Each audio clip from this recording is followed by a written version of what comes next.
கீழடி, ஆதிச்சநல்லூர், சிவகலையில் பெறப்பட்ட 75,000 மரபணு குறியீடுகள் மூலமா 3000 வருடங்களுக்கு முன்னாடி வைகையிலையும் தாமிரபரணிலையும் வாழ்ந்த மனிதர்களுக்கும் இன்னைக்கு நம்ம அப்புறம் தெற்காசியா பகுதிகள் அதுக்கப்புறம் இலங்கை தமிழர்களுக்கும் இடையில இருக்கக்கூடிய மரபணு தொடர்ச்சியை அறிவியல் ஆதாரத்தோட நிரூபிச்சிருக்கு ஒரு ஆய்வு. தமிழர்களுடைய வரலாற்றின் உண்மையான பக்கங்களை உலகத்துக்கு வெளிச்சம் போட்டு காட்டக்கூடிய இந்த பிரமிப்பூட்டும் ஆய்வை பற்றி விரிவாக அலசலாம்.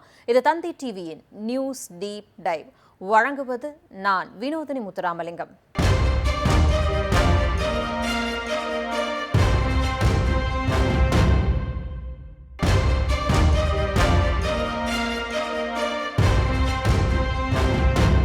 தமிழ்நாட்டின் கீழடி, ஆதிச்சநல்லூர் அப்புறம் சிவகலை ஆகிய வரலாற்று சிறப்புமிக்க இடங்களில் கண்டெடுக்கப்பட்ட பழங்கால மனித எலும்புக்கூடுகளிலிருந்து சிதைந்த டிஎன்ஏக்களை எடுத்து அதில் உள்ள 75,000த்திற்கும் மேற்பட்ட மரபணு அடையாளங்களை ஆய்வாளர்கள் வெற்றிகரமாக பிரித்தெடுத்திருக்காங்க.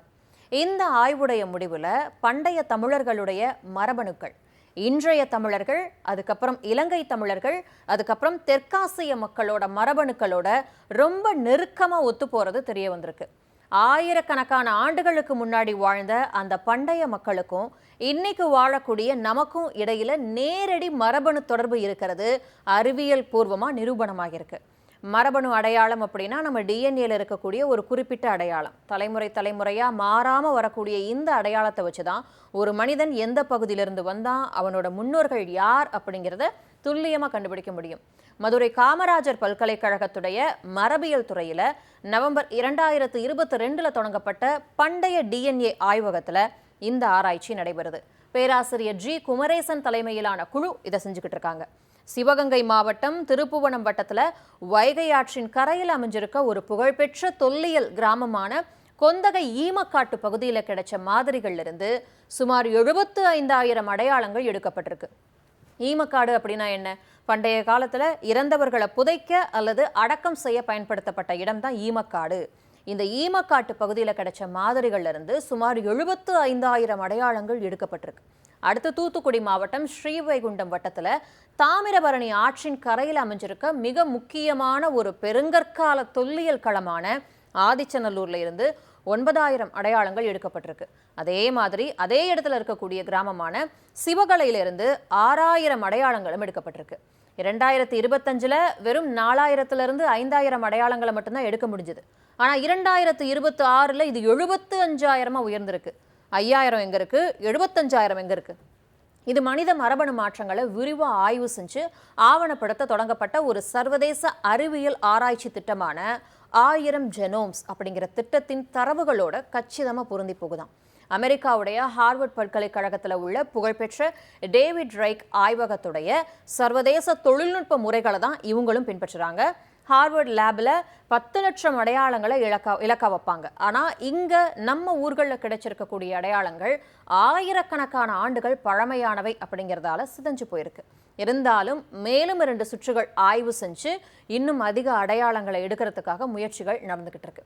விரைவில் இந்த ஆய்வுகளுடைய முழுமையான முடிவுகள் வரும் டிசம்பர் 2026க்குள்ள சர்வதேச அளவில் புகழ்பெற்ற அறிவியல் இதழ்களில் வெளியாகவிருக்கு. பண்டைய தமிழர்களுடைய மரபணு, திணை உணவுகள், பண்டைய சமையல் முறைகள், அப்புறம் ஆடை நெசவு தொழில் அப்படின்னு மொத்தம் 9 வெவ்வேறு தலைப்புகளில் ஆய்வறிக்கைகள் தயார் செய்யப்பட்டுட்டு வருது.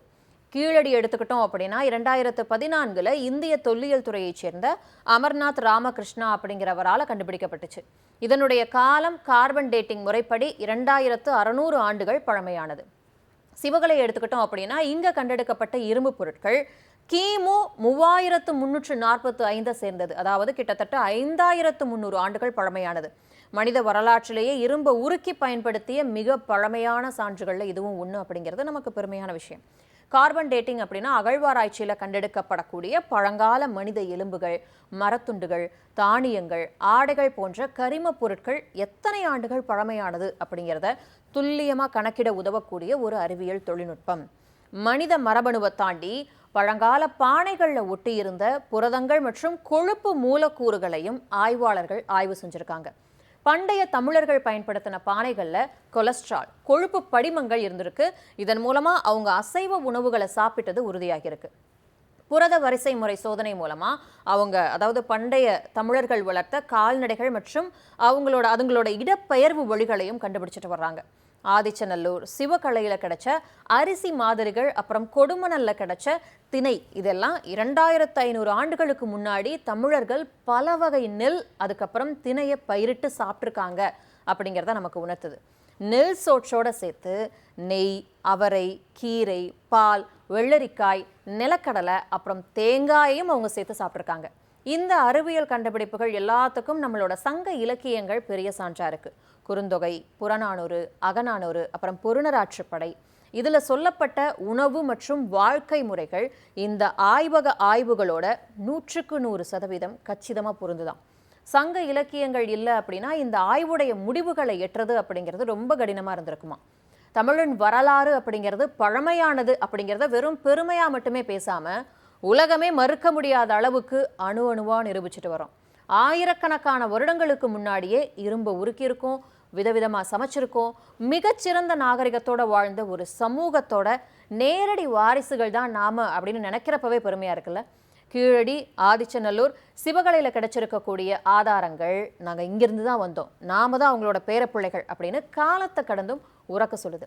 இந்த வரலாற்று பெருமிதத்தை அடுத்த தலைமுறைக்கும் கொண்டு சேர்க்க வேண்டியது நம்மளோட கடமை.